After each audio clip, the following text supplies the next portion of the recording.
Hey, what's up YouTube? Welcome to my review of the Russell Green River Camp Knife. You're at the We All Juggle Knives channel, by the way. Welcome one and all. The steel on this knife is 1095 high carbon steel. The blade length is 4 3/4 inches. It is made in the USA, and the price tag on this knife is only $20. This knife came without handle scales, but for only a few dollars more you can get it with wood handle scales. I will include links to both the model without scales and the one that comes with scales. There are several different sellers that carry this, so there's going to be about 5 links, so that will allow you to compare prices and get the best deal whenever you watch this. All right, and those links will be located in the text description box under the video for your convenience. Here is a size comparison with the last knife that I reviewed. That's a MORA 511 craft line, a great knife. So as you can see, this Green River Camp Knife gives you a longer and wider blade than your typical MORA knife. Alright, I'm going to do a variety of tasks with this knife, drawing it down a piece of wood, a shard of firewood, making it pointy. Yes, a pointy stick, definitely my comfort zone on here. Alright, so how are you guys all doing? I hope you're doing well. I hope you're keeping cool, because in the USA, we've been having a pretty nasty heat wave. It got to about 95 where I live in New England, which isn't too bad, but it definitely stirred up a lot of bugs and mosquitoes. Alright, there you see my pointy stick. Here I am practicing making some notches. But after that heat wave broke, we had about 3 or 4 days of intermittent thunderstorms. Alright, so I actually filmed this video just in a short gap in between thunderstorms, and you might actually hear some thunder rumbling in the background along with all those crazy birds. One of the things I try to do on my channel is find you gear that's usable but is not excessively expensive. There's my notch. How do you like it? Yeah. Years of practice. No, just kidding.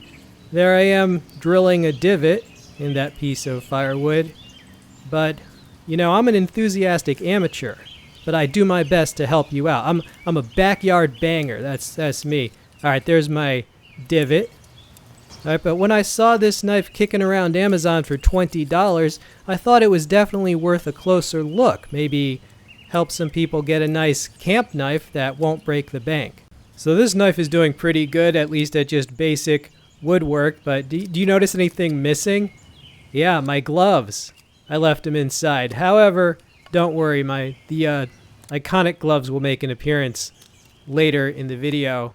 Now the thickness on this knife is 3/32 of an inch, right? So it's a fairly thin knife, which makes it very good for some tasks. It definitely reminds me of a mid-sized butcher knife, just the blade shape. Alright, got more notches. So here I am making some shavings. We may or may not light those on fire later in the video. Yeah, no spoilers. But there's my hardcore survival tin. Alright, so this is pretty good at making shavings and just whittling and things like that. We will cut some other stuff later, and I will also talk about the handle as well. Oh yeah, the knife going through the wood like a beaver on crack. That should be the name of the knife, beaver on crack. I think that would sell really well. It sounds like one of those CRKT names, you know, with the CRKT no bother, and there's my pointy stick. Yeah, I call that the no bother or I'll shank you. Now, one thing you should know about this knife, it is heat treated according to the seller. It comes heat treated, and it does come with an edge, right? Just without the scales. However, the steel is somewhat soft. Now, I'm assuming that they did that so that it would be quick and easy to resharpen. There's another notch for you. I'm assuming that they made the steel kind of soft so that it would be quick and easy to resharpen in the field, which kind of makes sense if it's, you know, it looks like a butcher's knife, right? So if you're like a hunter or a trapper, if you're using this to cut up game out there, yeah, it kind of makes sense you'd want it easy to resharpen. But I just want you to know that the steel is a bit soft, so don't go crazy like chopping something hard or something. More notches. Not that you would, but I just want you to get all the information. Alright, so the spine on this is not sharp. However, I found if I stick the striker underneath my wrap there, it gives me a lot of leverage. And look at the sparks. it gives me a lot more leverage, right? So, lighting some shavings, oh yes. Alright, now is the time we stare into the fire and think, you know, we could have done so much better. No, just kidding. You are awesome. You are a lion. But anyway, I do want to modify the spine of this knife so I can just use the spine, but until then, the little trick with sticking the striker in the handle wrap gives you a lot of leverage. Alright, cutting more stuff. Organic matter, yes, got some hanger steak. So I think this would make an excellent butcher knife, and to tell you a secret, this is actually also sold as the Green River hunting knife and the Green River fish knife, right, in other listings. Okay, so it cut up some of that hanger steak, and that did become part of dinner later that day. Also got some half-frozen cherries on the side because it was very hot, and I like those when it's hot. And we also got 200 calories of rice, and that is some cinnamon on it. Yeah, it's a portion controlled dinner. When you first get the knife, this is how it arrives if you get the one without handle scales, right? So it looks a little bit rough and nasty, kind of the beginning of a project. I would recommend as your first step before you think about the handle, just clean it off. Give it a good scrubbing. Maybe hit it with some flitz, which will remove light rust and is also anti-corrosive. It's a metal polish, right? So step one would be just clean it off. It does come sharp, however.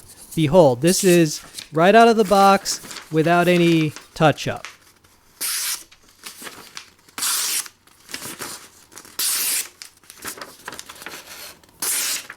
Alright, so it does come with an edge. Not bad at all. I would give that about a B+, right? And you can improve it on your own. Now the paracord wrap that's on my knife, you notice it's pretty secure. I apply a lot of force and it doesn't seem to move. That's because my wrap is actually heat shrunk onto the knife. And I will show you how to do that because it's really frickin' easy. There's the other side. However, first, if you need to know how to wrap your handle in paracord, I will include links to instructional videos that will tell you in detail how to do that in the text description box, okay? But this is the heat shrinking.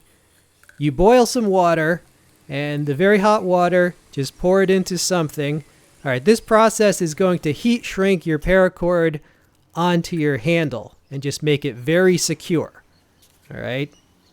You just submerge it in the very hot water for a minimum of 15 seconds. All right, now my handle wrap is actually 3 layers, so I left it in there for a little extra time. But this is going to heat shrink the paracord tightly onto your knife, and it will remember the shape it is, right?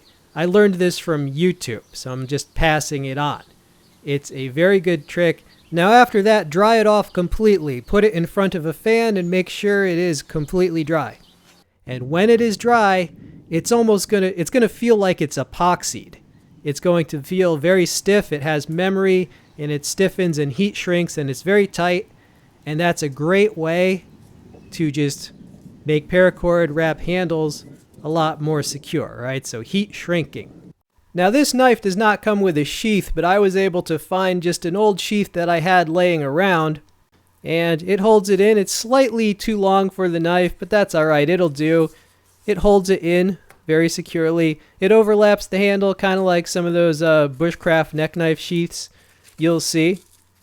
All right, so because it doesn't come with a sheath, you're going to have to factor that into the price. If you've been into knives as long as me, you probably do have some old sheaths just laying around from, you know, when you were a teenager or something, your M-Tech that you thought was great, and the knife is gone, but maybe you still have the sheath. So in my case, it costs nothing. You can also make your own sheath if you're into leatherworking. Final thoughts on the Green River camp knife. Well, at only $20, I do consider it very useful and an excellent value. Oh, by the way, because of its one-piece construction, you can also use it as a throwing knife if you want, right? But my final thoughts, it's basically like a butcher knife turned camp knife. It's really excellent at slicing, particularly slicing up food or slicing up game, right? It's also pretty good for whittling and woodwork. as you saw. Like I said, the softer steel makes it quick and easy to resharpen.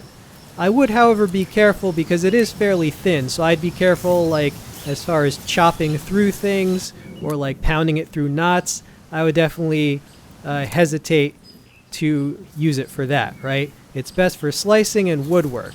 But for $20, I think it's excellent. I mean, 1095 steel, high carbon, made in the USA, comes fairly sharp as well.